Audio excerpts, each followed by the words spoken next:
கண்களை மூடி கர்த்தரை நோக்கி பார்ப்போம். எங்களை நேசிக்கிற எங்கள் மகா பரிசுத்தமுள்ள எங்கள் பரலோக பிதாவே, உம்முடைய பரிசுத்தமுள்ள நாமத்தை வாழ்த்தி ஸ்தோத்திரிக்கிறோம். கிருபை இரக்கமுள்ள தேவனே உம்மை ஸ்தோத்திரிக்கிறோம். தகப்பனே, இந்த நாளிலும் கூட நாங்கள் உம்முடைய சன்னிதானத்தில் உம்முடைய வார்த்தைகளை தியானிக்கும்படியாய் கடந்து வந்திருக்கிறோம். வந்தவர்களுக்காக ஸ்தோத்திரம். இனி யார் வர வேண்டும் என்று எண்ணுவீரோம், கர்த்தர் அழைத்து வாங்க. நாங்கள் கற்றுக்கொள்ள வேண்டிய காரியங்களை கற்றுக்கொள்ள எங்களுக்கு உணர்வு தாங்க, வாழ கிருபை தாங்க. இயேசு கிறிஸ்துவின் இன்ப நாமத்தில் பிதாவே, ஆமென். கர்த்தருடைய பரிசுத்த நாமத்திற்கு மகிமை உண்டாகட்டும். எச்சரிக்கையாக இருங்கள் என்கிற தலைப்பின் கீழே நாம் கடந்த 13 வாரங்களாக தியானித்து வந்தோம். இன்றைக்கு 14வது வாரமாக தியானிக்க போகிறோம். கடந்த வாரத்திலே யாத்திராகமம் 23வது அதிகாரம் 21வது 22வது வசனங்களை தியானித்தோம். அவர் சமூகத்தில் எச்சரிக்கையாயிருந்து அவர் வாக்குக்கு செவிகொடு, அவரை கோபப்படுத்தாதே. உங்கள் துரோகங்களை அவர் பொறுப்பதில்லை, என் நாமம் அவர் உள்ளத்தில் இருக்கிறது. கர்த்தருக்கு மகிமை உண்டாகட்டும். வேதம் சொல்கிறது, அவர் சமூகத்தில் எச்சரிக்கையாய் இருந்து அவர் வாக்குக்கு செவிகொடு, அவரை கோபப்படுத்தாதே, உங்கள் துரோகங்களை அவர் பொறுப்பதில்லை. 3 காரியத்துக்கு எச்சரிக்கையாக இருக்க வேண்டும் என்று வேதம் உணர்த்துகிறது. அவர் சமூகத்தில் எச்சரிக்கையாக இருக்கணும். 1, அவர் வாக்குக்கு செவி கொடுக்கும்படி எச்சரிக்கையாக இருக்க வேண்டும். 2, அவரை கோபப்படுத்தாதபடிக்கு எச்சரிக்கையாக இருக்க வேண்டும். 3, அவருக்கு விரோதமாய் துரோகங்கள் செய்யாதபடிக்கு எச்சரிக்கையாக இருக்க வேண்டும் என்று சொல்லி வேதம் சொல்லுகிறது. நாம் கடந்த வாரத்திலே 2 காரியங்களை தியானித்தோம். 1, அவருக்கு செவி கொடுக்க எச்சரிக்கையாக இருக்க வேண்டும் என்றும், அவரை கோபப்படுத்தாமல் இருக்கும்படி எச்சரிக்கையாக இருக்க வேண்டும் என்றும் தியானித்தோம். அவருக்கு எப்போ செவி கொடுப்பான் அப்படின்னா, ஆண்டவர் தான் சொன்னார், ஒருவன் என்னில் அன்பாயிருந்தால் என் வசனங்களுக்கு செவி கொடுப்பான். அப்போ இயேசுவிடம் அன்பாய் இருக்கிறவன் செவி கொடுப்பான். அன்பாய் இருக்கிறேன்னு சொல்லிட்டு செவி கொடுக்காம போனா அது வேஸ்ட். அன்பாய் இருக்கிறவன் செவி கொடுப்பான். சப்போஸ் செவி கொடுக்கலன்னு எச்சரிக்கையா இருக்கு. 2வது, ஆண்டவரே சொல்றாரு, வசனத்துக்கு நடுங்கிறவளா இருக்க வேண்டும் என்று சொல்லி. ஆண்டவரே தான் சொல்றாரு, வசனத்துக்கு நடுங்கிறவளா இருக்கு. அப்படி நடுங்கி வாழும்போது கர்த்தரோடு இசைந்திருக்கிறவன் அவருடனே ஒரே ஆவியாக இருக்கிறான் என்று சொல்லி தியானித்தோம். இது 1, அவருக்கு செவி கொடுக்கிற வேண்டிய காரியத்தை குறித்து தியானித்தோம். 2வது, ஆண்டவரை கோபப்படுத்தாதபடிக்கு எச்சரிக்கையாக இருந்தார். அப்படின்னா எந்த விஷயத்தில் அவர் கோபப்படுவார் தியானித்தோம். 4 விதத்தில் தியானித்தோம். 1, பாவம் செய்வதினால் அவர் கோபப்படுகிறார் என்று சொல்லி பார்த்தோம். அமத்சியாவை குறித்து அதற்கு உதாரணம் பார்த்தோம். 2, வசனம் கேட்டும் கீழ்ப்படியாதனால் ஆண்டவர் கோபப்படுகிறார் என்று சொல்லி பார்த்தோம். சாலமோனிடத்தில் ஆண்டவர் எச்சரித்து வசனங்களை சொல்லியும் கேட்கிறான், ஆனால் கீழ்ப்படிய மாட்டேங்கிறான். அவன் மேல் கோபம் கொண்டார். 3வதாக, ஜனங்கள் தங்கள் தேவைகளுக்காக கூடாரத்தில் முறுமுறுத்த போது கோபம் கொண்டார். நம்ம வாழ்க்கையில் குடும்பத்தில் சோதனைகள் வரலாம், பிரச்சனைகள் வரலாம். என்ன ஆண்டவர் இப்படி பண்ணிட்டாரு, அப்படி பண்ணிட்டாரு, எப்படி செஞ்சிட்டாரு, அப்படி செஞ்சிட்டாரு, முறுமுறுக்கவே கூடாது. முறுமுறுக்கவே கூடாது. முறுமுறுத்தா தேவன் கோபப்படுவாராம். ஏன்னா ஆண்டவர் நமக்கு செய்கிறது எல்லாம் நன்மைக்கே, அன்றியும் அவருடைய தீர்மானத்தின்படி அழைக்கப்பட்டவர்களாய் தேவனிடத்தில் அன்பர்களுக்கு சகலமும் நன்மைக்கு தான் செய்வார். நீங்கள் அழைக்கப்பட்டது உண்மையானால், நீங்கள் தேவனால் தெரிந்து கொள்ளப்பட்டது உண்மையானால், அவர் உங்களுக்கு நன்மைக்கு தான் செய்வார். அதனால வேதம் சொல்லுது, எல்லாவற்றிலேயும் ஸ்தோத்திரம் செய்யுங்கள். யோபுக்கு இந்த வசனம் தெரியாது, ஆனாலும் 10 பிள்ளைகள் செத்து போயிட்டாங்க, அவன் ஆஸ்தியெல்லாம் அழிஞ்சு போச்சு. ஆனாலும் கர்த்தர் கொடுத்தார், கர்த்தர் எடுத்தார், கர்த்தருடைய நாமத்துக்கு ஸ்தோத்திரம்னு போயிட்டான். ஸோ கூடாரத்தில் முறுமுறு கூடாது. நம்ம வீட்டுக்குள்ளே இது இல்லை, அது இல்லை, இது இப்படி, நீங்கள் இப்படி, நான் இப்படி, இப்படின்னு சொல்லி முறுமுறுத்து ஆண்டவரே ஏன் இப்படிலாம் என் வீட்டுக்குள்ளே நடக்குது அப்படிலாம் முறுமுறு கூடாது. தேவன் ஒத்துக்கிறதே இல்லை. 4வதாக, துன்மார்க்கனுக்கு துணை நின்று கர்த்தரை பகைக்கிறவனை சிநேகித்தால் தேவன் கோபப்படுவார். எப்படி?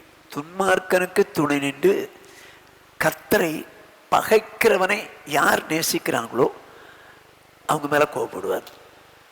இயேசு இந்த உலகத்தில் வந்தார், ஆனால் பாவிகளுக்கு விலகி இருந்தார். பாவிகளுக்கு உபதேசம் பண்ணினது உண்மை, வீட்டில் சாப்பிட்டது உண்மை, பாவிக்கா உயிரை கொடுத்தது உண்மை. ஆனால் பாவிகளுக்கு விலகி இருந்தார். நீங்களும் நானும் துன்மார்க்கனுக்கு துணை நின்று கர்த்தரை பகைக்கிறவர்களுக்கு நம்ம துணை போகக்கூடாது. விலகிக்கலாம், அப்படி விலகி கொள்வது நல்லது. இதைத்தான் கடந்த வாரத்திலே பார்த்தோம். இந்த வாரத்திலே மறுபடியும் யாத்திராகமும் 23 அதிகாரம் 21 வசனத்தை வாசிங்க. அவர் சமூகத்தில் எச்சரிக்கையாயிருந்து அவர் வாக்குக்கு செவிகொடு, அவரை கோபப்படுத்தாதே. சரி, எச்சரிக்கையாயிருந்து வாக்குக்கு செவிகொடு, கோபப்படுத்தாதே. உங்கள் துரோகங்களை அவர் பொறுப்பதில்லை, என் நாமம் அவர் உள்ளத்தில் இருக்கிறது. ஓஹோ ஹோ ஹோ, என்ன சொல்றாரு? எச்சரிக்கையா இருங்கள், துரோகங்களை பொறுக்க மாட்டார். அப்போ துரோகம் செய்யாதபடிக்கு எச்சரிக்கையா இருக்கணும். நீங்களோ நானோ தேவனுக்கு விரோதமாய் துரோகம் பண்ணிவிடக்கூடாது. ஏன்னா நானும் நீங்களும் தேவனுடைய பிள்ளைகள். வேதம் சொல்கிறது 1 யோவான் 3வது அதிகாரம் 2வது வசனம். பிரியமானவர்களே, இப்பொழுது தேவனுடைய பிள்ளைகளா இருக்கிறோம், இனி எவ்விதமா இருப்போம் என்று இன்னும் வெளிப்படவில்லை. ஆகிலும் அவர் வரும்போது அவர் இருக்கிற வண்ணமாகவே நாம் அவரை தரிசிப்பதினால். என்ன சொல்றாங்க? இப்பொழுது தேவனுடைய பிள்ளைகளா இருக்கிறோம். அப்போ இதுக்கு முன்னால சாத்தானுடைய பிள்ளைகளா இருந்தோம். அது 10ஆம் வசனத்தில் படிக்கலாம், 8ஆம் வசனத்திலையும் படிக்கலாம். அதுக்கப்புறம் நம்ம ஆண்டோடைய பிள்ளைகளா மாறினது, ஆண்டவராக இயேசு கிறிஸ்துவை தேவகுமார்னு ஒத்துக்கொண்டோம். அவரிடத்தில் நம்முடைய பாவங்களை அறிக்கையிட்டோம், நம்முடைய பாவங்களை மன்னித்தார், அவரை ஏற்றுக்கொண்டோம். ஏற்றுக்கொண்ட பிறகு ஞானஸ்நானம் எடுத்ததுனால அவருக்கு நாம் பிள்ளைகளாய் மாறினோம் என்று கலாத்தியரில் இருக்குது 3:26-27. ஸோ மனம் திரும்பி ஞானஸ்நானம் எடுத்துக்கொண்டது நிமித்தம் பிள்ளைகளாயிட்டோம். ஆனால் வேதம் சொல்கிறது, நீங்கள் துரோகம் செய்யாதபடிக்கு எச்சரிக்கையாயிருங்கள். ஆண்டவர் சொல்லுகிறார், வாசிங்க, ஏசாயா தீர்க்க தரிசன புஸ்தகம் 57வது அதிகாரம் 4வது வசனம். நீங்கள் யாரை பரியாசம் பண்ணுகிறீர்கள்? யாருக்கு விரோதமாய் வாயை திறந்து நாக்கை நீட்டுகிறீர்கள்? நீங்கள் துரோகம் பண்ணுகிற பிள்ளைகளும் கள்ள சந்ததியாரும் அல்லவோ? யாரை சொல்றாரு? தேவ ஜனங்களை பார்த்து தான் சொல்றாரு. நீங்கள் துரோகம் பண்ணுகிற பிள்ளைகள் அப்படின்னா, பிள்ளைகள் தான், நீங்கள் பிள்ளைகள் தான், ஆனால் துரோகம் பண்ணுகிற பிள்ளைகள். அருமையானவர்களே, நீங்களும் நானும் தேவனுக்கு பிள்ளைகள் ஆனது உண்மை. ஆனால் இந்த பிள்ளைகள் என்று சொல்லக்கூடிய நீங்களும் நானும் அவருக்கு துரோகம் பண்ணாதபடிக்கு எச்சரிக்கையாக இருக்கணும். எப்போ ஒரு மனிதன் துரோகம் பண்ணுகிறான், எந்த விதத்தில் துரோகம் பண்ணுகிறான்?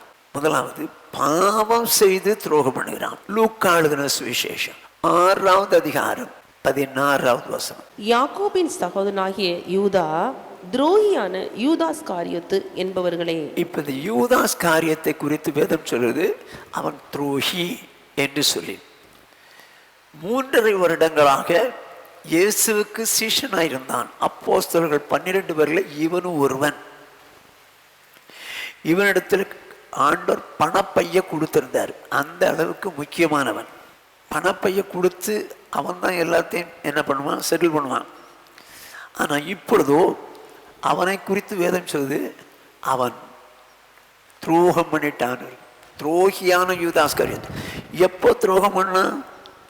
3.5வது வருஷத்துல தான். ஆரம்பத்தில் அவன் துரோகம் பண்ணல, 3.5வது வருஷத்துல, அதாவது அவர் சாக போற நேரத்தில் எப்படி துரோகம் பண்ணா? காட்டி கொடுத்து துரோகம் பண்ணான். அருமையானவர்களே, இன்றைக்கும் தேவனுடைய பிள்ளைகள் என்று சொல்லக்கூடியவர்கள் துரோகம் பண்ணுகிறார்கள். எப்படி துரோகம் பண்ணா?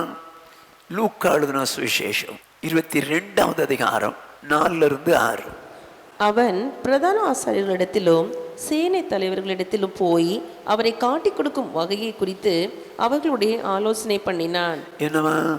எங்க பிரதான ஆசாரியர்களும் சேனை தலைவர்களும் இந்த யூதாஸ் இடத்துல வரல.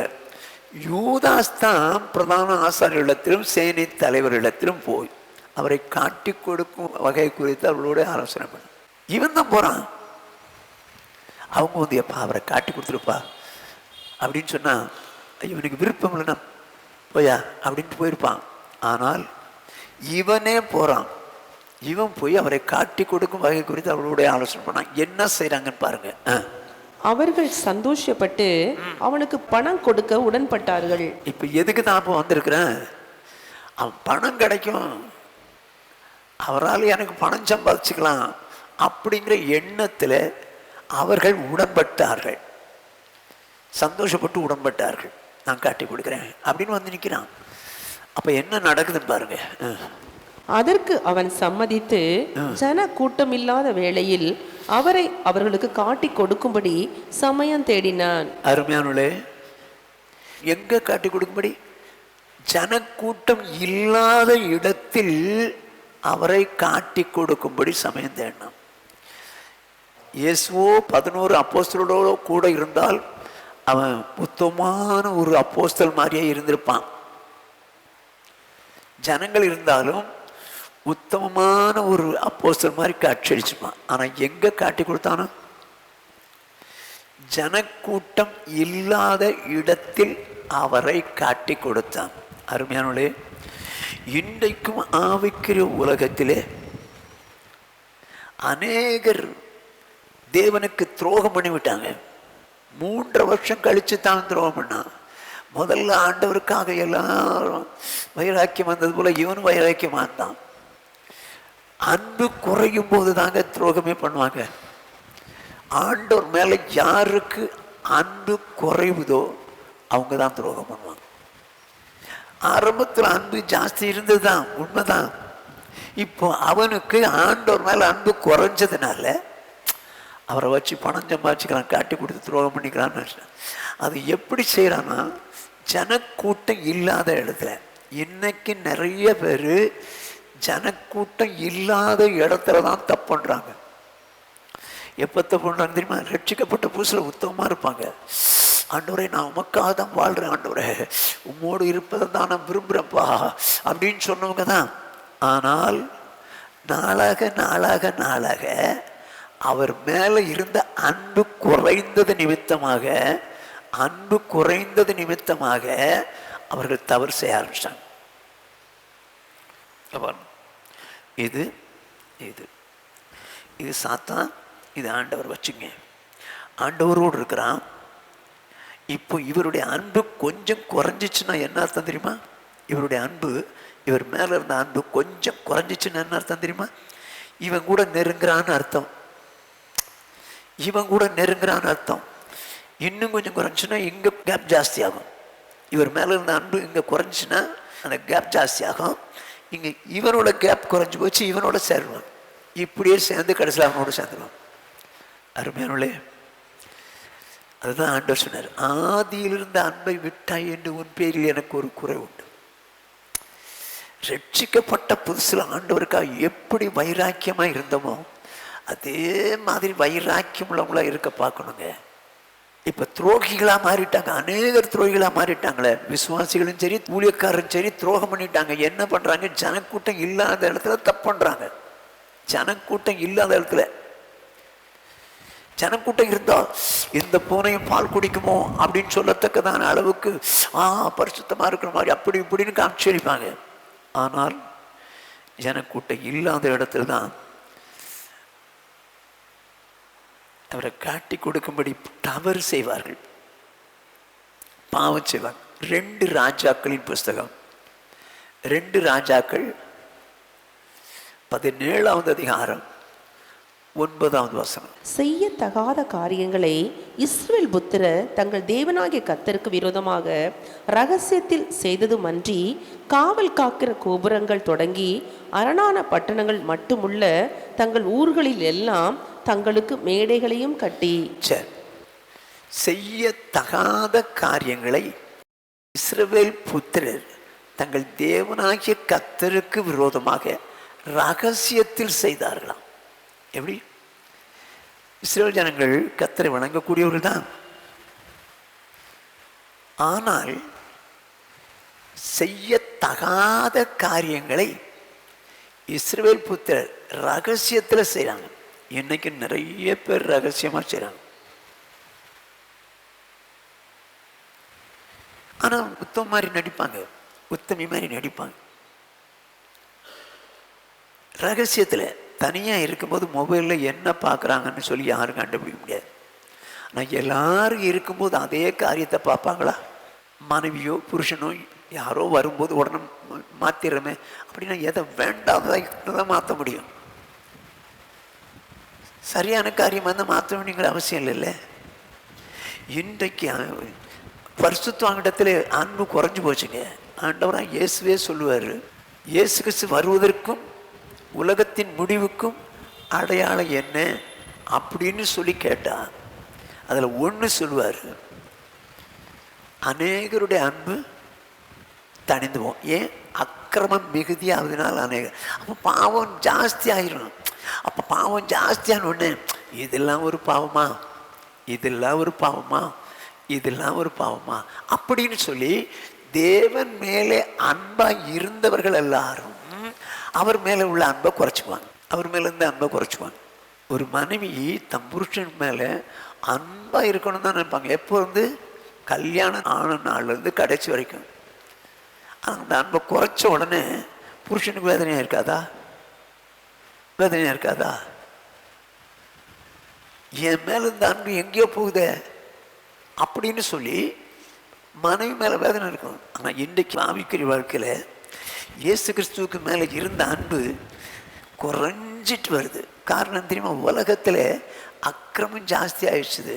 அதனால் இதெல்லாம் ஒன்றும் பாவம் இல்லை பிரதர், இதெல்லாம் ஒன்றும் பாவம் இல்லை பிரதர் அப்படின்னு சொல்லி பாவத்தை ரகசியமாக செய்ய ஆரம்பிச்சிடுறாங்க.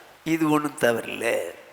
சிம்சோன் பெலிஸ்தியரின் கையிலிருந்து இஸ்ரவேலரை மீட்பதற்காக அபிஷேகம் பண்ணப்பட்ட ஒரு நியாயாதிபதி. அவனும் ரகசியமாக பாவம் செய்கிறான், ரகசியமாக பாவம் செய்கிறான். பேசி வீட்டுக்கு ரகசியமாக போகிறான். ஆனால் தெரிஞ்சிச்சு. உடனே அவன் என்ன பண்ணிட்டான்? கோட்டை மதில் அதில் உள்ள கதவு பிடிங்கிட்டு வந்துட்டான். அதுக்கப்புறம் சோரக் ஆற்றங்கரை ஓரத்தில் நடமாடிக்கிட்டு இருந்த அந்த தெளிலாளன்னு ஸ்திரீயோடு கூட அவன் ஐக்கியமாக இருந்தான். இது ஊருக்கு தெரியுமா? எனக்கு தெரியல. ஆனால் யாருக்கு தெரிஞ்சு? இந்த பெலிஸ்தியருக்கு தெரிஞ்சிடுச்சு. நான் சொல்லிட்டா போல, எப்போ வருவான் எப்போ போவான் அப்படிங்கிறது. ஆனால் அவனும் ரகசியமாக செஞ்சு நடந்ததுன்னு போச்சு.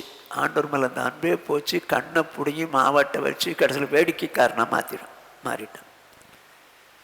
ஆகான் இஸ்ரவேல் புத்திரன். அவனும் திருட்டுனால யாருக்கும் தெரியாமல் திருடினான் அப்படின்னு சொல்லி திருடி வச்சுக்கிட்டான் கூடாரத்துக்குள்ள. அவன் நினச்சான் யாருக்கும் தெரியாதுன்னு. மறைக்கப்படாத மறைபொருளும் இல்லை, அறியப்படாத ரகசியம் இல்லை. இப்போ அவன் ரகசியமாக தான் பாவம் செஞ்சான். ஆனால் எல்லாருக்கும் மத்தியில் அதை வெளியே கொண்டு வந்து அதெல்லாம் சுட்டெரிச்சு இவனையும் கல்லால் எரிஞ்சு கொண்டுட்டாங்க. அருமையானே, இன்றைக்கு துரோகம் பண்ணுகிற பரிசுத்தவான்கள் ஏராளமாயிட்டாங்க. பாலின விஷயத்தில் துரோகம் பண்ணுறாங்க, போதைப் பொருள் விஷயத்தில் துரோகம் பண்ணுறாங்க, சினிமாவில் துரோகம் பண்ணுறாங்க, சீரியலில் துரோகம் பண்ணுறாங்க, திருடுறாங்க. இப்படியெல்லாம் பலவிதமான பாவங்களை செஞ்சு தேவனுக்கு துரோகம் பண்ணுறாங்க. துரோகிகளாக மாறிட்டாங்க. கடைசி அவசரம் சொல்லும், கடைசி நாட்களில் துரோகிகளாய் மாறுவார்கள். இந்த மன்னா தேவன் இஸ்ரவேல் ஜனங்களுக்கு கொடுத்த போது அது அவங்களுக்கு மிகவும் நல்லா இருந்துச்சான், தேனிட்ட பணியாரமாக இருந்துச்சான். ஆனால் காலம் கடந்தது, அது மேலே இன்ட்ரெஸ்ட் போயிடுச்சு, எண்ணெய் மாதிரி தெரிஞ்சான். அதுக்கப்புறம் அதுலேயும் இன்ட்ரெஸ்ட் போயிடுச்சுப்பா, என்னடா அது இப்படியா, முதல்ல எடுத்த உடனே எப்படி இருந்துச்சு, நல்லா இருந்தது. அதுக்கப்புறம் எண்ணெய் மாதிரி இருந்துச்சு, அப்புறம் எப்படி இருந்துச்சான், வெறுப்பாக போச்சான். என்னாலும் தானா அப்படின்னு சொல்லி வெறுப்பாயிடுச்சான். தேனிட்ட பணியாரமானது இப்பொழுது வெறுப்பானது காரணம் என்னென்ன, தானா. அருமையானே, இயேசு நாம் ரட்சிக்கப்பட்ட புதுசில் ஐயோ ஆண்டவருக்கா வாழுவேன் சொன்னவங்கெல்லாம் இன்றைக்கு ரட்சிக்கப்பட்டு பல வருஷங்கள் ஆனது நிமித்தமாக தேவன் மேலே இருந்த அன்பு குறைந்ததுனால பாவம் செஞ்சு துரோகம் பண்ணுறான். ரொம்ப ஜாக்கிரதை, நீங்கள் துரோகம் பண்ணாதபடிக்கு எச்சரிக்கையாக இருங்கன்றார்.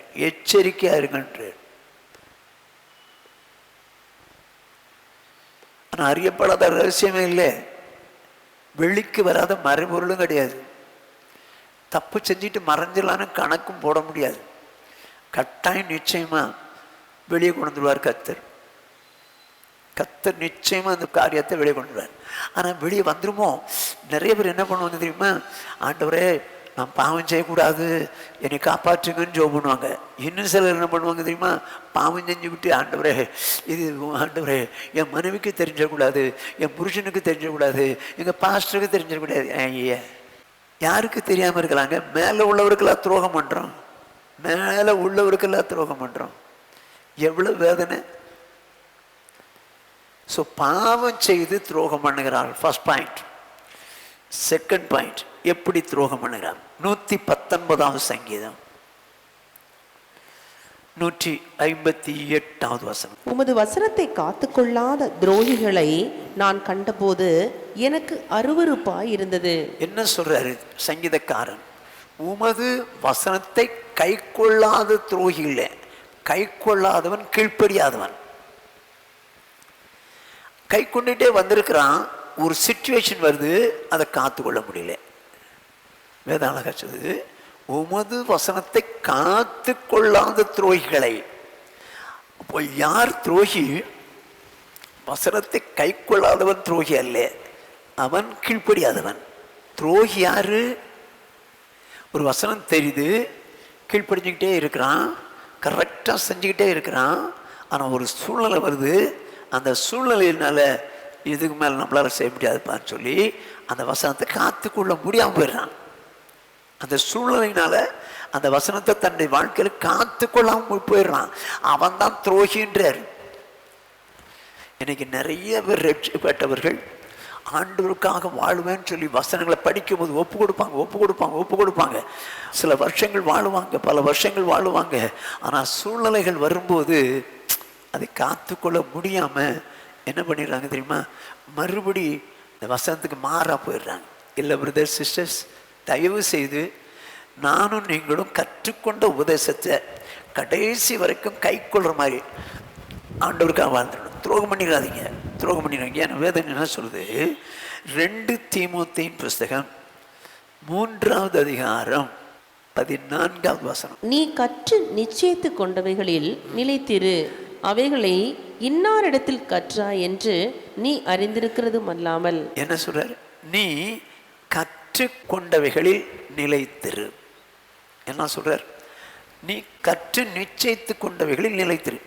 ஒரு வசனத்தை கற்றுக்கிட்டாச்சு, இதுதான் நிச்சயம் பண்ணிட்டோம், அதை கடைசி வரைக்கும் நிலைச்சிருக்கணும். 8, 4, 12 நம்மளை 1ஆம் வகுப்பு படிக்கும்போது கற்றுக்கிட்டோம். இன்னைக்கு வரைக்கும் என்ன சூழ்நிலை வந்தாலும் 8, 4, 12 தானே சொல்கிறோம். யார் மாற்றவே இல்லையே. அப்போது வேதம் மாறாது. இயேசு கிறிஸ்துவினுடைய வசனம் ஒரு நாளும் மாறாது. அவருடைய வசனத்தை யாராலும் மாற்ற முடியாது. அப்போ அந்த வசனத்தை கற்றுக்கொண்டவர்களாகிய நாம் அதில் கடைசி மட்டும் நிலைச்சிருக்கிறவங்களா இருக்கும்.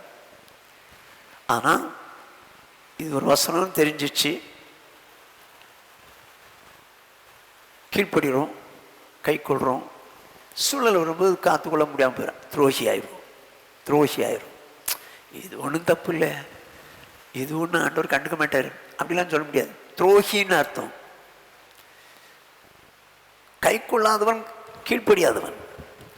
கை கொண்ட பின்பு சில மாதங்கள் வருடங்கள் வாழ்கிறான், சூழ்நிலை வரும்போதோ அதை காத்து கொள்ளாமல் போயிடுறான், அவன் துரோகின்றார்.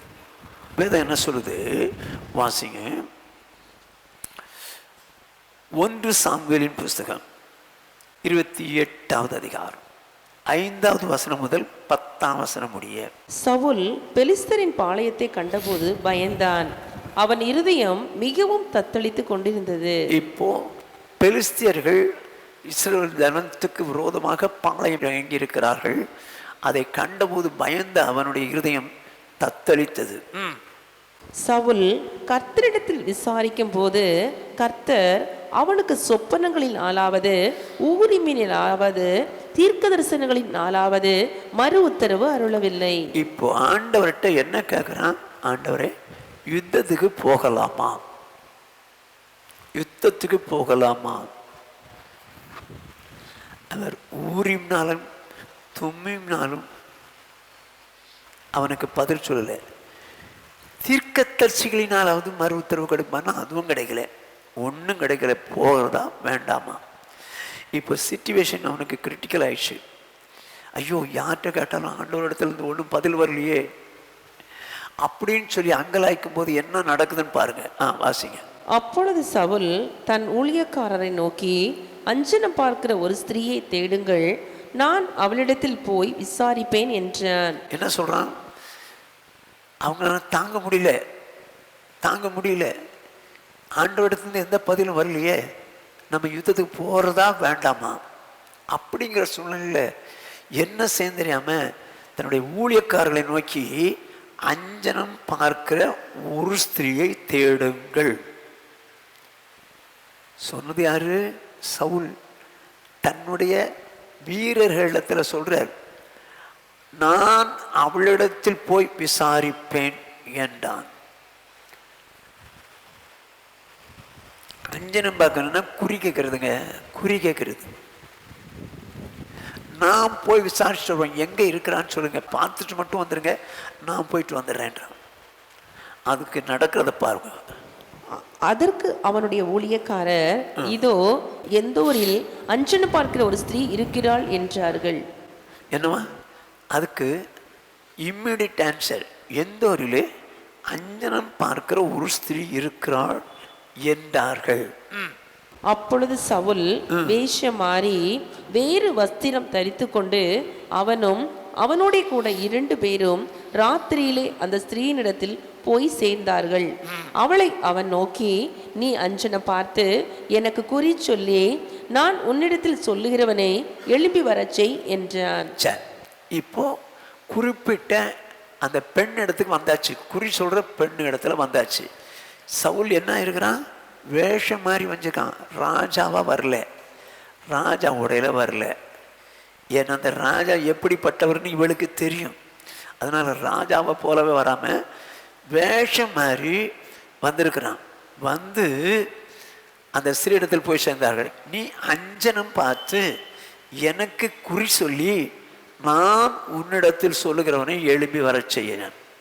கேட்டது ராஜா, ஆனா மாற்று உடையில் இருக்கிறான். நல்லா கவனிச்சுங்க. எப்படி? மார்வேஷத்தில் இருக்கிறான். மார்வேஷத்தில் இருக்கிறவன் அவட்ட வந்து சாதாரண நபர் போல, எனக்கு நான் சொல்ற ஆளை கொஞ்சம் எழுப்பி வர செய்ய அப்படின்னு சொன்ன உடனே அவ என்ன ஆன்சர் கொடுக்குறாங்கன்னு பாருங்க. அதற்கு அந்த ஸ்திரீ, சவுல் அஞ்சனம் பார்க்கிறவர்களையும் குறி சொல்லுகிறவர்களையும் தேசத்தில் இராதபடிக்கு நிர்மூலமாக்கின செய்தியை நீர் அறிவீரே, என்னை கொன்று போடும்படி நீர் என் பிராணனுக்கு கண்ணி வைக்கிறது என்ன என்றாள். என்ன சொல்றா? இத்தனைக்கு இவன் அஞ்சனம் பார்க்கிற ஸ்திரீன்னு தான் அங்க சவுல்கிட்ட சொல்லிட்டாங்க, ராஜாட்ட. ஆனா இங்க வந்து கேட்டா இவன் என்ன சொல்றான்? ஐயோ, சவுல் ராஜாவான போது அஞ்சனம் பார்க்கிறவளையும் குறி செல்கிறவளையும் தேசத்தில் இராதபடிக்கு நிர்மூலமாக்கின செய்தியை நீர் அறிவீரே. உங்களுக்கு தெரியுமே, என்னை கொன்று போடவா இந்த மாதிரி என் பிராணனுக்கு அணி வைக்கிறீங்க? ஏங்க, இது வரைக்கும் எத்தனை பேர் அவட்ட போய் குறி கேட்டாங்கன்னு தெரியாது. அவங்ககிட்டலாம் இப்படி சொன்னாளா அப்படிங்கிறது தெரியாது. ஆனால் பர்டிகுலரா சவுல்கிட்ட சொல்றா பாருங்க. சவுல் அஞ்ஞனம் பார்க்கிறவளையும் குறி சொல்லுகிறவளையும் நிர்மூலமாக்கின செய்தி உங்களுக்கு தெரியாதா? என் பிராணனுக்கு கண்ணி வைக்கவா வந்தீங்க அப்படின்றான். அப்படின்னா சவுல் முன்னால என்ன செஞ்சிருக்கிறான்? அஞ்ஞனம் பார்க்கிறவளையும் குறி சொல்கிறவளையும் சாகடிச்சிருக்கான். தேசத்தில் இருக்கக்கூடாதுன்னு சாகடிச்சிருக்கான். ஏன்னா கர்த்தர் மோசையின் மூலமாய் நியாயப்பிரமாணம் கொடுக்கும்போது குறி சொல்கிறது, அஞ்ஞனம் பார்க்கிறது எல்லாம் கூடவே கூடாதுன்னார். அவன் தேசத்தில் இருக்கக்கூடாதுன்னார். ஆகையினால சவுல் ராஜாவான உடனே அஞ்ஞனம் பார்க்கிறவளை குறி சொல்லுகிற நிர்மூலமாக்கிட்டான். ஒன்று தேசத்தை விட்டு விலையேறு, இல்லைன்னா கொண்டு உடனே எல்லாரையும் கொண்டுட்டான். இது எப்போ? ராஜாவான புதுசு. ஆனால் இப்போவோ சூழலை வந்துருச்சு. என்ன பண்ணன்னு தெரியல.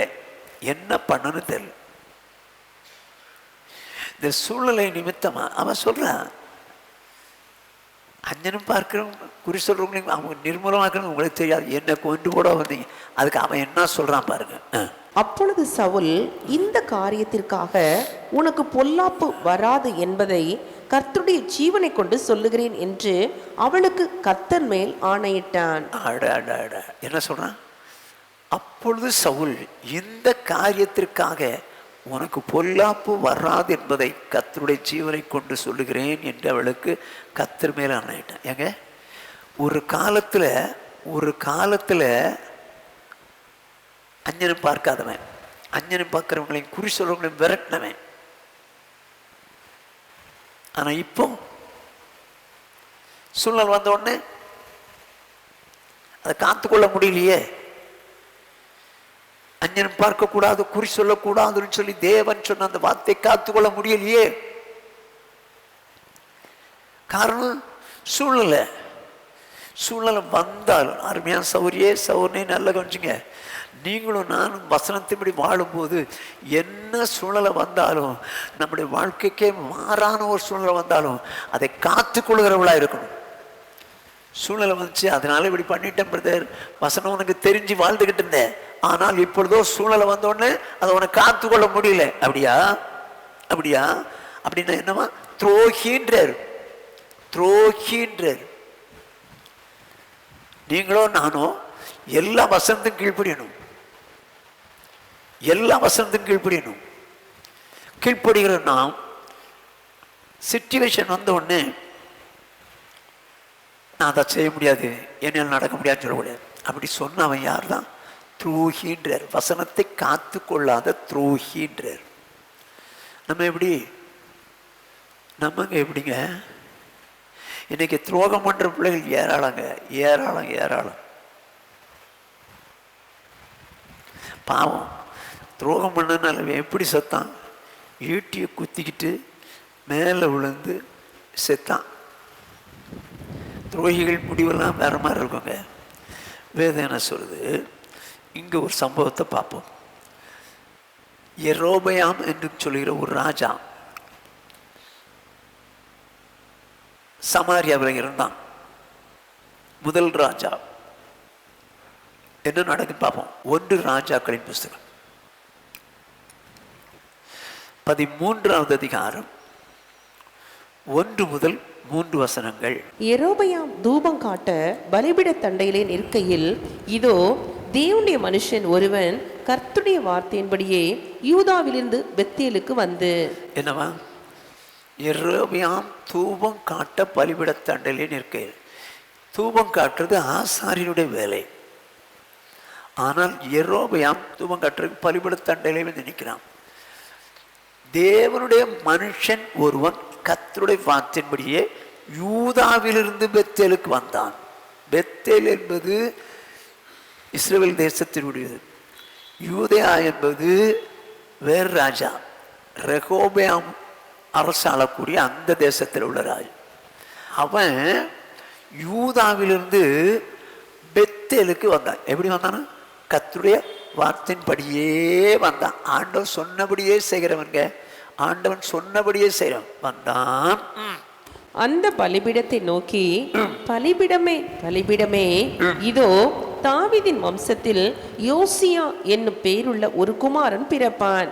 அவன் உன்மேல் தூபம் காட்டுகிற மேடைகளின் ஆசாரியர்களை உன்மேல் பலியிடுவான்.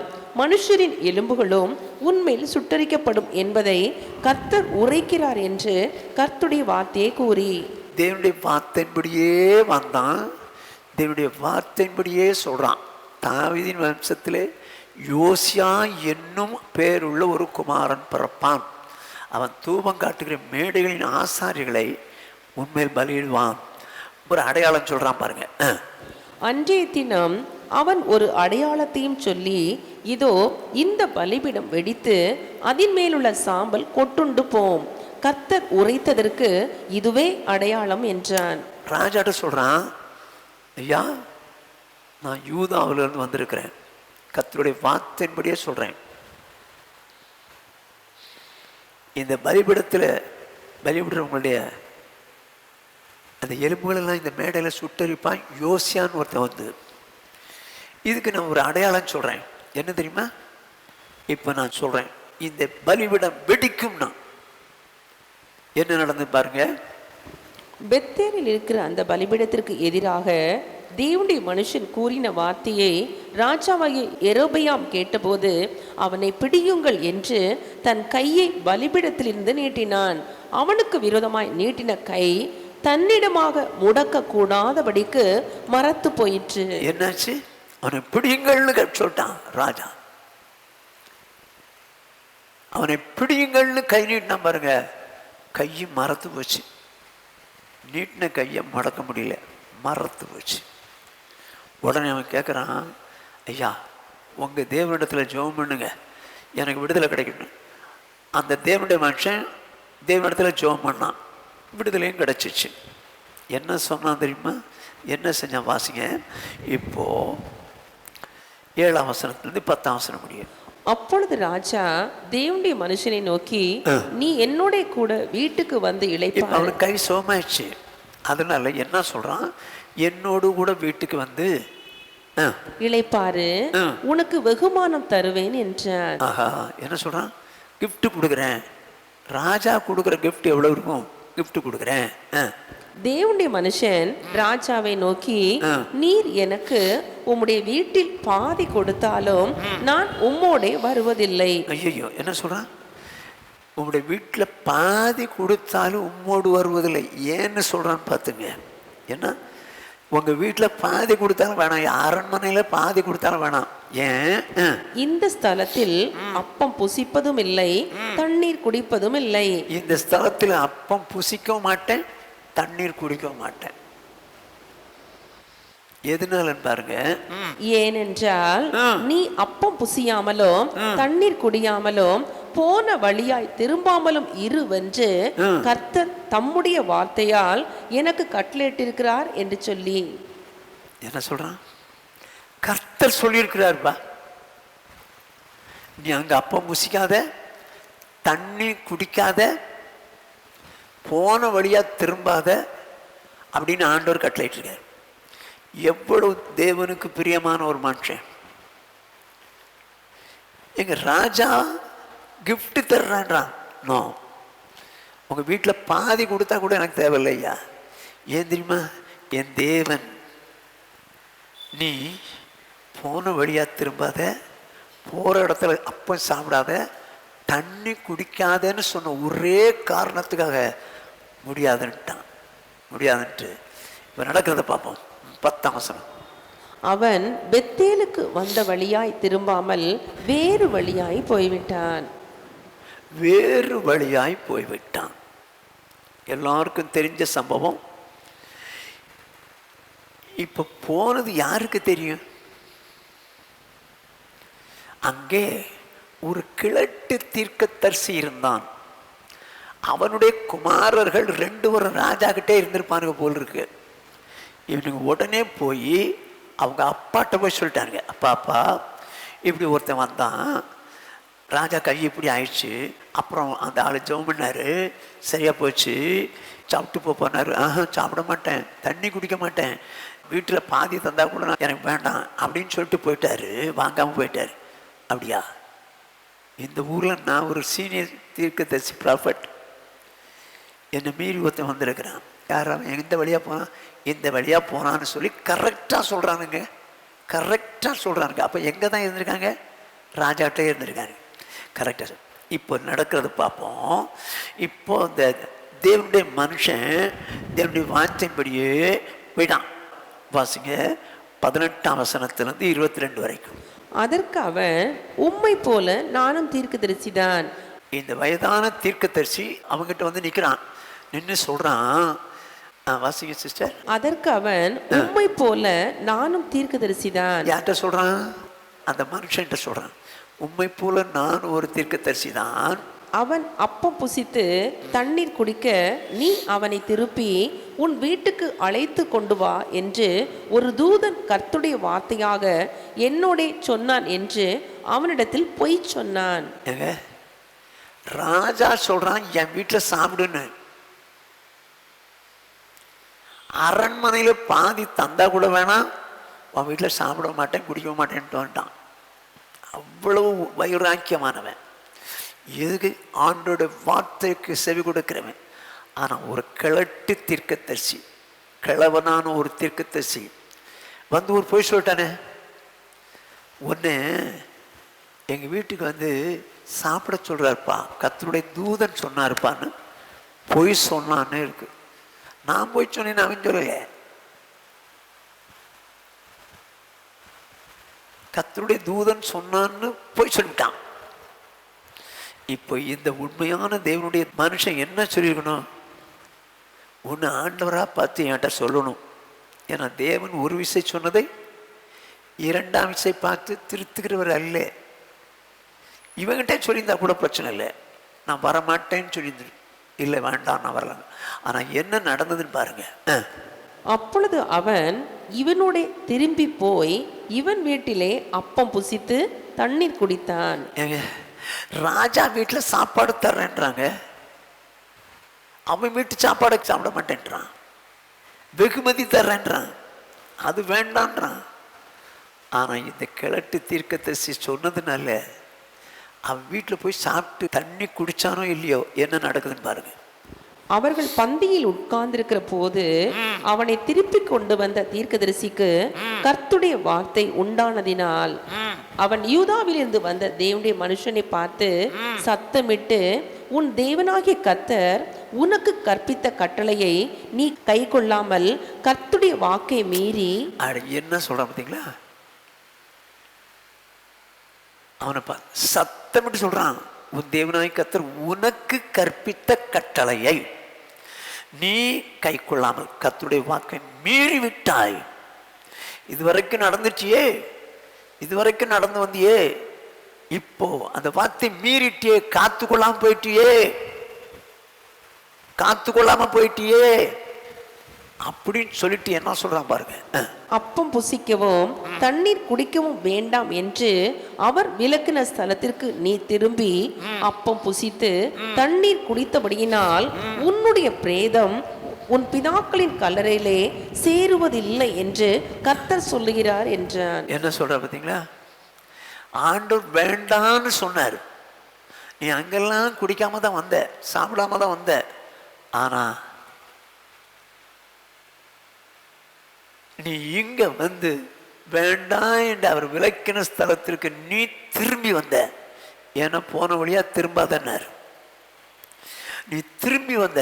அதோடு மாத்திரமல்ல, அப்பம் புசித்தாய், தண்ணீர் குடித்தாய், கர்த்தருடைய வார்த்தை மீறிட்ட.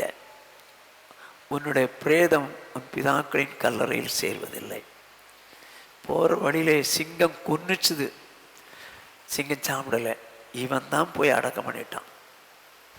பிதாக்கள் கல்லறை யூதேயாவில் இருக்கு, அங்கே இல்லை, எங்கேயே அடக்கம் பண்ண மாட்டான். அருமையானவளே, அருமையானவளே, சவுல் கர்த்தருடைய வார்த்தை காத்து கொள்ளாதனாலே அவருடைய சாவு வித்தியாசமாயிற்று.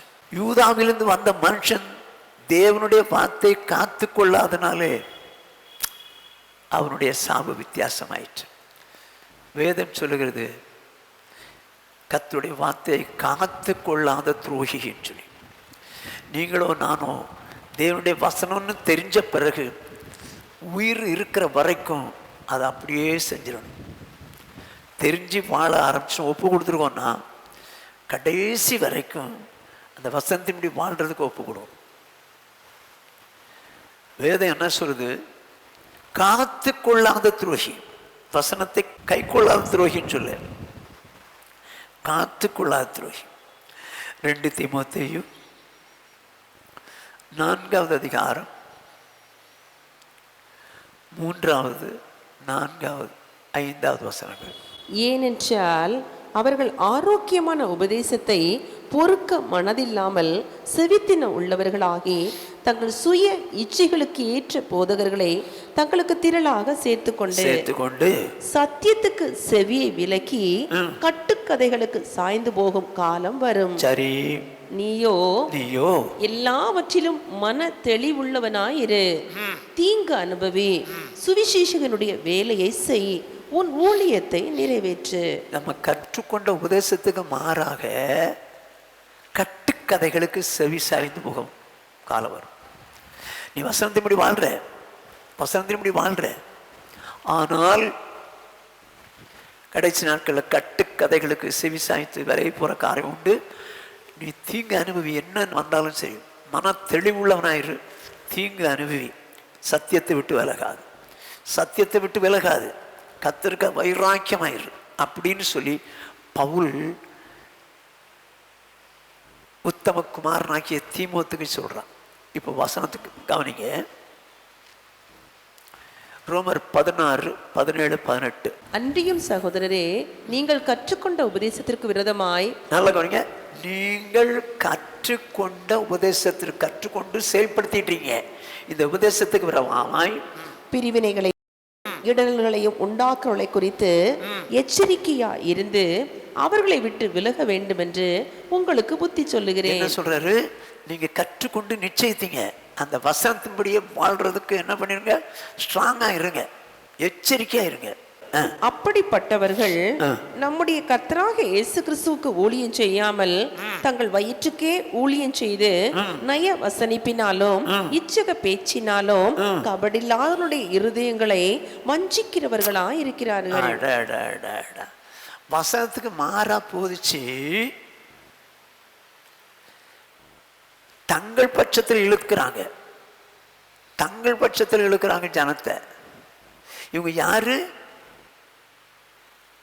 வயிற்றுக்கு ஊழியம் செய்றவங்க வசனத்தின்படி சொல்ல மாட்டான்.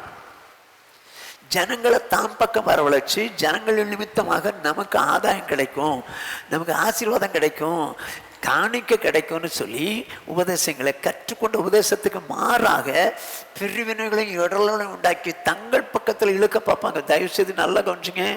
இன்னைக்கு நிறைய டிவிலையும் யூடியூப்லையும் நிறைய மெசேஜஸ் வருது, தப்பாக வருது. கேர்ஃபுல்லாக இருங்க. இச்சை பேச்சினாலும் நய வசனிப்பினாலும் கபடு இல்லாதவருடைய இருதயங்களை வஞ்சித்து தாம் பக்கம் சேர்த்துவான். நீங்களும் நானும் கற்றுக்கொண்ட உபதேசத்தில் கடைசி வரைக்கும் ஸ்ட்ராங்காக இருக்கணும். ஒருவேளை கற்றுக்கொண்ட உபதேசத்துக்கு மாறா நடந்துட்டோன்னு வச்சுங்க, என்ன அர்த்தம்? துரோகம் பண்ணிட்டோன்னு அர்த்தம். துரோகம் பண்ணிட்டோன்னு, வசனத்தை காத்து கொள்ளாத துரோகியா மாறிட்டோன்னு அர்த்தம். 2, 1 பாவம் செய்து துரோகம் பண்றாங்க, 2 வசனத்தை காத்து கொள்ளாமல் கை கொள்றாங்க, சூழ்நிலை வரும்போது காத்து கொள்ள முடியல, துரோகம் பண்றாங்க. காத்து கொள்ளாத துரோகி. 3வதாக யார் துரோகம் எப்படி பண்றாங்க பாருங்க. நெகேமியாவின் புஸ்தகம், நெகேமியா 13வது அதிகாரம் 27வது வசனம். நீங்கள் மறுஜாதியான ஸ்திரீகளை சேர்த்துக் கொள்ளுகிறதினால் நம்முடைய தேவனுக்கு துரோகிகளாகி. என்னது? முதல்ல பாவம் செய்து துரோகம் பண்றாங்க. 2, வசனத்தை காத்து கொள்ளாமல் துரோகம் பண்றாங்க. 3வது என்னவா? மறு ஜாதியான ஸ்திரீகளை சேர்த்து கொள்ளுகிறதுனால் நம்முடைய தேவனுக்கு துரோகிகளாக மாறார். எப்படி? மறு ஜாதினா என்ன?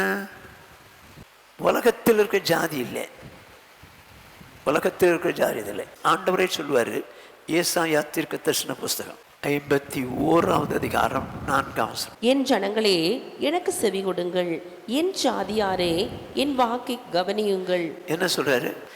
என் ஜனங்களே, என் ஜாதியாரே. அப்ப அவருடைய ஜனங்கள்லாம் யார் ஜாதி? ஆண்டவருடைய ஜாதி. ஆண்டவர் என்ன ஜாதி? என் ஜனங்களே, என் ஜாதியாரே. அப்போ ஆண்டவருடைய ஜாதி தான் அவருடைய ஜனங்கள். இல்லைன்னா எப்படி சொல்றேன்? அவருடைய ஜனங்கள் ஆண்டவருடைய ஜாதி. என்ன ஜாதி? 1 பேதுருவின் புஸ்தகம் 2வது அதிகாரம் 9வது வசனம். நீங்களோ உங்களை அந்தகாரத்தினின்று தம்முடைய ஆச்சரியமான ஒளியிடத்திற்கு வரவழைத்தவருடைய புண்ணியங்களை அறிவிக்கும்படிக்கு தெரிந்து கொள்ளப்பட்ட சந்ததியாயும் ராச்சரிகமான ஆசாரிய கூட்டமாயும் பரிசுத்த ஜாதியாயும் அவருக்கு சொந்தமான ஜனமாயும் இருக்கிறீர்கள். எப்படி? அவருடைய ஜனங்கள் அவருடைய ஜாதின்னு பார்த்தோம். இங்க என்ன இருக்குது? பரிசுத்த ஜாதி, அவருக்கு சொந்தமான ஜனம். அப்போ நானும் நீங்களும் ஆண்டவருக்கு சொந்தமானவங்க. என்ன ஜாதி? பரிசுத்த ஜாதி, பரிசுத்த ஜாதி. இப்போ மறு ஜாதியான ஸ்திரீயை விவாகம் பண்ணினால் அது என்னவா? துரோகம். மறு ஜாதினா என்னப்பா? அசுத்த ஜாதி. ஆண்டவருடைய பிள்ளைகள் பரிசுத்த ஜாதி, சாத்தான் பிள்ளைகள் அசுத்த ஜாதி. நான் எப்படி சொல்றேன்? ரட்சிக்கப்பட்டவன் பரிசுத்த ஜாதி, ரட்சிக்கப்படாதவன் அசுத்த ஜாதி. ஒருவேளை கிறிஸ்டியனா கூட இருக்கலாம், ஆனால் அவன் ரட்சிக்கப்படலை. ரட்சிக்கப்படாதவன் யாருடைய பிள்ளை? சாத்தான் பிள்ளை. நான் கிறிஸ்டியன் அதனால தேவனுடைய பிள்ளைன்னு சொல்ல முடியாது. பாவம் செய்கிறவன் பிசாசினால் உண்டாயிருக்கிறான். சரி, இப்ப விசுவாசி பரிசுத்த ஜாதி, அவிசுவாசி அசுத்த ஜாதி. 2 பேருக்கும் கல்யாணம் கூடாது. அப்படி செய்தால் அது துரோகம். யார் துரோகம் பண்றான்? பரிசுத்த ஜாதியான விசுவாசி துரோகம் பண்றான்னு அர்த்தம். ரொம்ப ஜாக்கிரதை, ரொம்ப ஜாக்கிரதை. இப்ப நமக்கு எல்லாரும் கல்யாணம் ஆகி போச்சு. இனிமே ஏதாவது கல்யாணம் நடந்துச்சுன்னா விசுவாசி அவிசுவாசி கல்யாணம் பண்ணும்போது சொந்தக்காரனா இருக்கலாம், போகாதீங்க, போகாதீங்க. அவங்க கல்யாணம் பண்றதே துரோகம். அந்த துரோகத்துக்கு நீங்க உடந்தி ஆகுறீங்கன்னு அர்த்தம். அப்படிப்பட்ட கல்யாணத்துக்கு போகக்கூடாது. விசுவாசிக்கு அவிசுவாசிக்கு கல்யாணம் கூடாதுங்க. விசுவாசி தேவனுடைய பிள்ளை, அவிசுவாசி சாத்தான் பிள்ளை. விசுவாசிக்கு அவிசுவாசி கல்யாணம் நடந்துச்சுன்னா சம்பந்தி யாரு? தேவனும் சாத்தானும் சம்பந்தி ஆவாங்களா? சம்பந்தி ஆக மாட்டார். நல்ல கவனிச்சிங்க. விசுவாசிக்கு அவிசுவாசி கல்யாணமே கிடையாது.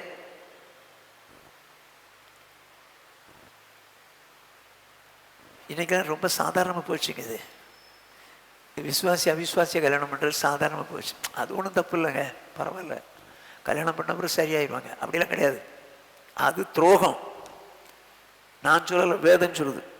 எஸ்ரா 9வது அதிகாரம் 1 முதல் 3 வசனங்கள்.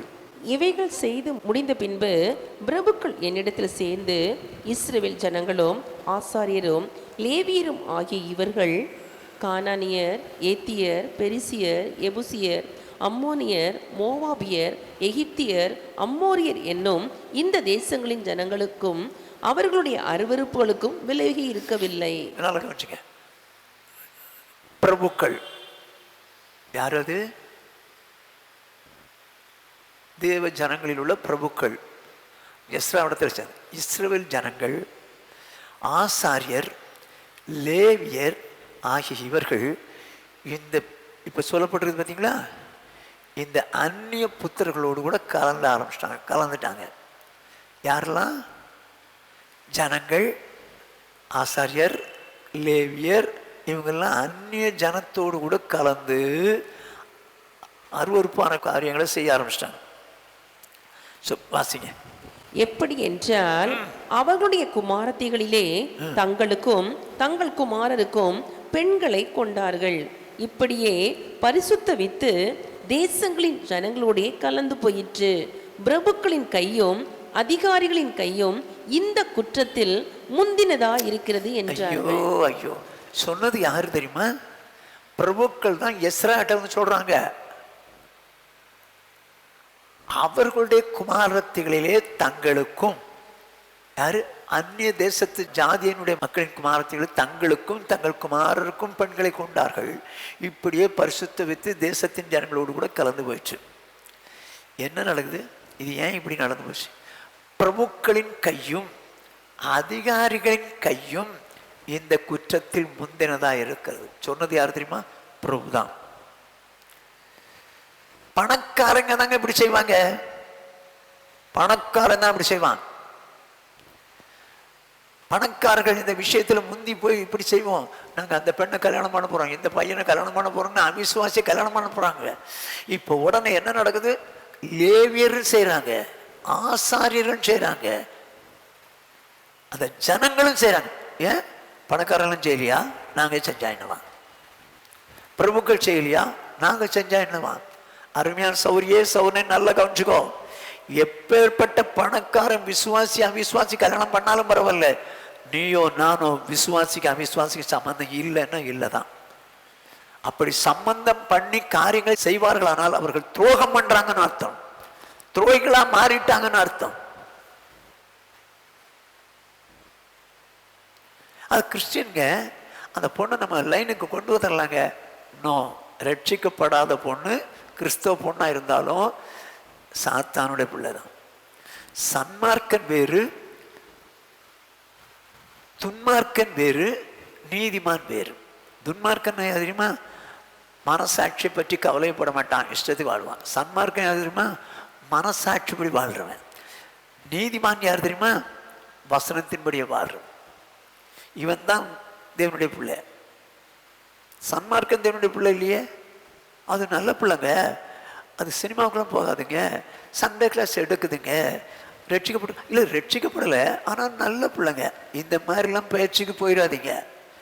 விசுவாசி அவிசுவாசியை கல்யாணம் பண்ணக்கூடாது. அப்படி பண்ணினால் அது துரோகம், துரோகம். ஆனால் யார் செய்வாங்க? பெரிய பணக்காரங்க செய்வாங்க. அதனால மற்றவங்களும் செய்கிறாங்க. மறுபடியும் சொல்கிறேன், இது மாதிரி கல்யாணத்துக்கு நீங்கள்லாம் போய் அட்டன் பண்ணாதீங்க.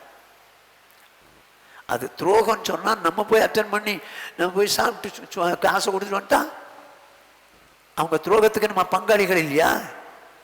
பங்காளி ஆயிடுறோமே. ஆகவே நீங்களும் நானும் அந்த மாதிரி துரோகம் செய்து விடக்கூடாது. அப்படி துரோகம் செய்கிறவர்களுக்கு நீங்களும் நானும் பங்காளி ஆகவும் கூடாது. இப்போ எல்லாருக்கும் தெரியும், 1 ராஜாக்களின் புஸ்தகம் 11வது அதிகாரம் 1 முதல் 3 வசனங்கள்.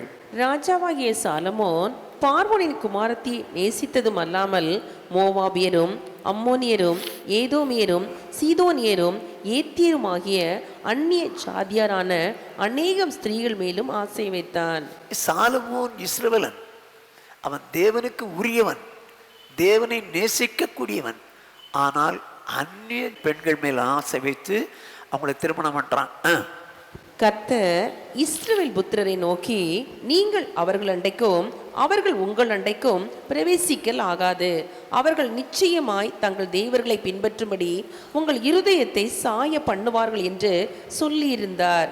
சாலமோன் அவர்கள் மேல் ஆசை வைத்து அவர்களோடு ஐக்கியமாய் இருந்தான். ஏங்க, இந்த வசனத்தை இந்த பகுதியே இல்லாம இதை மட்டும் 2ஆம் வசனத்தில் போட்டிருந்தா என்ன ஆகும்? பிரச்சனை இல்லையே. ஆனால் ஏன் இதில் சேர்த்துருந்துச்சு அப்படின்னா, சாலமோனுக்கு தெரியும் இஸ்ரவேல் புத்திரர் அவர்கள் அண்டையில் சேரக்கூடாதுங்கிறது சாலமோனுக்கு தெரியும். தெரிஞ்சுதான் அவங்க மேல ஆசை வச்சு அவளோடு ஐக்கியமாயிருந்தான். 700 மனைவி 300 மறுமனையாட்டி. நடந்தது என்ன? 5வது வசனம். சாலமோன் சீதோனியரின் தேவியாகிய அஸ்தரோத்தையும் அம்மோனியரின் அருவருப்பாகிய மில்கோமையும் பின்பற்றினான். என்னங்க, சாலமோன் தேவனுக்கு ஆலயம் கட்டினவன். இப்ப என்னவா? சீதோனியரின் தேவி ஆகிய அஸ்தரோத்தையும் அம்மோனியரின் அருவருப்பாய் மில்கோமையும் பின்பற்றினான். ஐயோ, பண்ணிட்டானே துரோகம். எதனால? அந்த ஸ்திரீகளுக்கு. எப்போ? 7ஆம் வசனம், 8ஆம் வசனம், 9ஆம் வசனம். அப்பொழுது சாலமோன் எருசலேமுக்கு எதிரான மலையிலே மோவாபியரின் அருவருப்பாகிய காமோசுக்கும் அம்மோன் புத்திரரின் அருவருப்பாகிய மோலோகுக்கும் மேடையை கட்டினான். இப்படியே தங்கள் தேவர்களுக்கு தூபம் காட்டி பலியிடுகிற அந்நிய ஜாதியாரான தன் ஸ்திரீகள் எல்லாருக்காகவும் செய்தான். ஏங்க இந்த மேடையை கட்டி பலியிட்டான்? அந்நிய ஜாதியான தன்னுடைய ஸ்திரீகள், தன்னுடைய மனைவிகள், மறுமனை ஆட்டிகளுக்கு அப்படி செஞ்சாங்க. எவ்வளவு வேதனை! துரோகம் பண்ணிட்டானே. அந்நிய பெண்களை விவாகம் பண்ணுனா துரோகம் பண்ணி எங்க போயிடுச்சு பாருங்க அவனுடைய வாழ்க்கை. உயரத்தை படிச்சதை பணிந்து கொண்டான்னு இருக்கு அந்நிய ஸ்திரீகளுக்காக. அருமையானுள்ளே, விசுவாசி அவிசுவாசிய கல்யாணம் பண்ணா அது துரோகம். வேதம் சொல்லுகிறது 3 துரோகம். 1 பாவம் செய்து துரோகம் பண்றாங்க, 2 வசனத்தை காத்து கொள்ளாம துரோகம் பண்றாங்க, 3 விசுவாசி அவிசுவாசிய கல்யாணம் பண்றான் துரோகம் பண்றான். வேதம் என்ன சொல்லுது? 2 தீமோத்தேயு 3ஆம் அதிகாரம் 1ஆம் வசனம் 4ஆம் வசனம். மேலும் கடைசி நாட்களில் கொடிய காலங்கள் வருமென்று அறிவாயாக. மேலும் கடைசி நாட்களிலே கொடிய காலங்கள் வருமென்று அறிவாயாக. 4ஆவது வசனம். துரோகிகளாயும் துணிகரம் உள்ளவர்களாயும் இருமாப்புள்ளவர்களாயும் தேவ பிரியராயிராமல் சுகபோக பிரியராயும். என்னவா? துரோகிகளாய் மாறுவார்கள். கடைசி நாட்களிலே கொடிய காலங்கள் வரும், அதிலே துரோகிகளாய் மாறுவார்கள். அருமையானவர்களே, கோடிக்கணக்கான தேவ ஜனங்கள் இன்றைக்கு இந்த கடைசி நாட்களிலே தேவனோடு இசைந்திருக்கிறவர்கள் பாவம் செய்து துரோகியாய் மாறிட்டாங்க. ரொம்ப நாள் வசந்திப்படி வாழ்ந்துட்டு இப்போ சூழலை வந்த உடனே காத்து கொள்ளாம துரோகியா மாறிட்டாங்க. கால சூழ்நிலையினால விசுவாசி அவிசுவாசி கல்யாணம் பண்ணி துரோகியா மாறிட்டாங்க. நீங்களோ நானோ கடைசி நாட்களிலே கொடிய காலங்கள் வரும் என்று அறிவாயாக துரோகிகளாய் மாறுவார்கள். ஆண்டவரே, நான் ஒரு நாளும் உமக்கு துரோகம் பண்ணிவிடக்கூடாது, நான் ஒரு நாளும் உமக்கு துரோகியா மாறிவிடக்கூடாது, என்னை அர்ப்பணிக்கிறேன் ஆண்டவரேன்னு சொல்லி ஆண்டவருடைய சமூகத்தை நோக்கி பார்த்து ஜெபிக்க போகிறோம். கால்படியில்லாமா?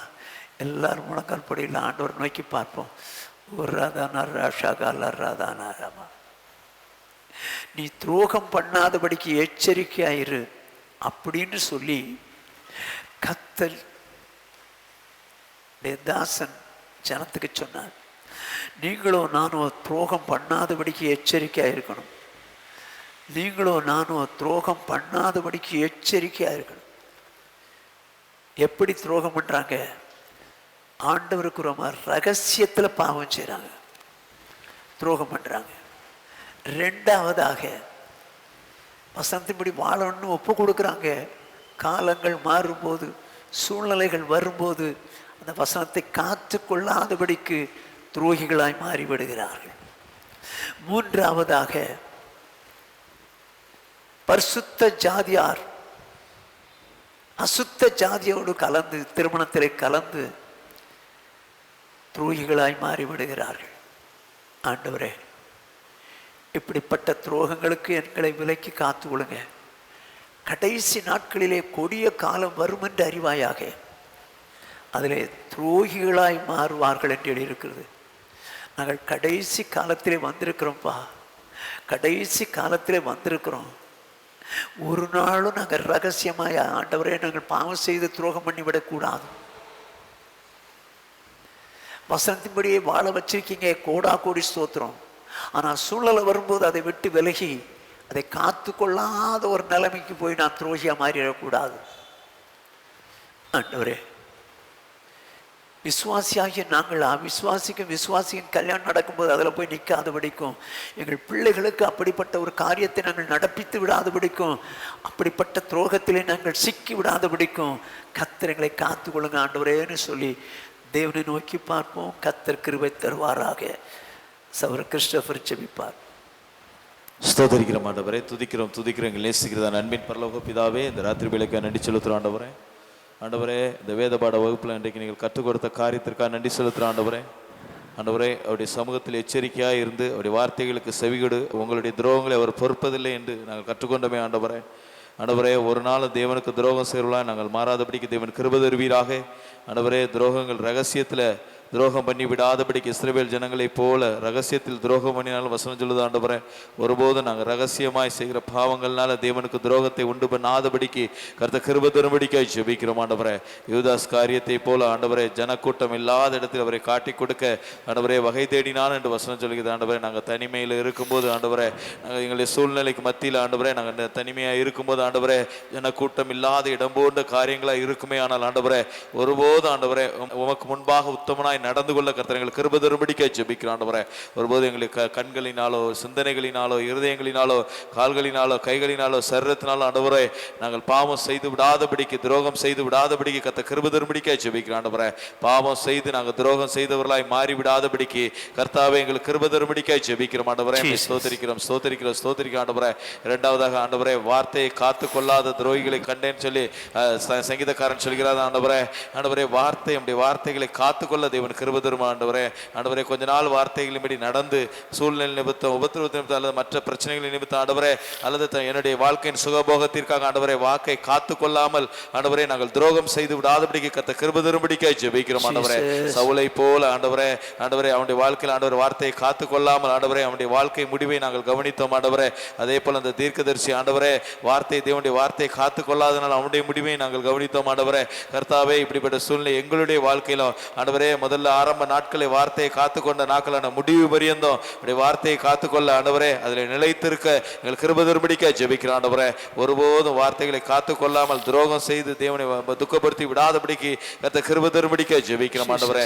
மூன்றாவதாக ஆண்டவரே, அந்நிய ஸ்திரீகளை சேர்த்துக் கொள்ளுதனால் துரோகம் செய்யறான் செஞ்சது ஆண்டவரே. ஒருபோது அந்நிய நுகத்தில் பிணைக்கப்படாதிருக்கு அந்த ஜனங்களோடு கூட பிணைக்கப்பட்ட அந்த திருமணத்திலேயோ மற்ற எந்த காரியங்களையும் நாங்கள் கலந்து கொள்ளாதபடிக்கு கர்த்தர் கிருபை தரும்படிக்காய் ஜெபிக்கிறோம் ஆண்டவரே. உலகத்திற்கு பரிசுத்தம் உள்ளதுக்கு பரிசுத்தம் இல்லாததுக்கு வித்தியாசத்தை காண்பிக்கிற தேவன் ஆண்டவரே, நீர் பரிசுத்தர் ஆண்டவரே. ஆகியால் பரிசுத்த சந்ததியாரோடு எங்களுடைய ஐக்கியம் இருந்துவிட கர்த்தர் உதவி செய்யும்படிக்காய் ஜெபிக்கிறோம் ஆண்டவரே. துதிக்கிறோம் ஆண்டவரே. ஒருபோதும் எங்களுடைய சபையோ விசுவாசிகளோ நாங்களோ தனிப்பட்ட வாழ்க்கையிலோ குடும்பத்திலோ எங்களுடைய குடும்பத்தில் நடக்கிற சம்பவங்களிலோ வைபவங்களிலோ ஆண்டவர் திருமண காரியங்களிலோ ஒருபோது அந்நிய நுகத்தோடு கூட பிணைக்கதான ஒரு காரியத்தை ஈடுபடாதபடிக்கு ஆண்டவரே நாங்கள் தேவ சமூகத்தில் ஒப்பு கொடுக்கிறோம் ஆண்டவரே.